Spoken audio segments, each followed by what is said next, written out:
প্রকৃতি কি সত্যিই ব্যথা কমাতে পারে? গবেষণা যা বলছে, প্রকৃতির মাঝে সময় কাটালে মন যেমন ভালো হয়ে যায়, ঠিক তেমনভাবেই শুধুমাত্র প্রকৃতির ছবি দেখলেও আমাদের শরীর মন ইতিবাচক প্রতিক্রিয়া দেখায়।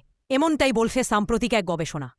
অস্ট্রিয়ার ভিয়েনা বিশ্ববিদ্যালয়ের বিজ্ঞানীরা ৪৯ জন মানুষের ওপর এক অভিনব পরীক্ষা চালান।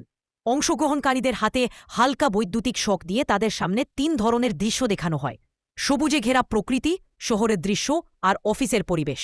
ফলাফল: যারা প্রকৃতির দৃশ্য দেখছিলেন তাদের মস্তিষ্কে ব্যথা অনুভবের অংশে কম সক্রিয়তা দেখা গেছে।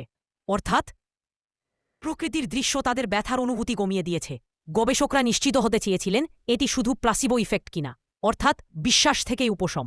কিন্তু ব্রেন স্ক্যান দেখিয়েছে এটি শুধুমাত্র মনস্তাত্ত্বিক বিষয় নয়, বরং প্রকৃতি সত্যিই মস্তিষ্কে ব্যথা নিয়ন্ত্রণে সাহায্য করে। এর ব্যাখ্যা অ্যাটেনশন রেস্টোরেশন থিওরি এর মাধ্যমে দেওয়া যায়। এই তত্ত্ব অনুযায়ী প্রকৃতি আমাদের মনোযোগ নিজের দিকে টেনে নিয়ে যায়, ফলে ব্যথা বা স্ট্রেস দেয়।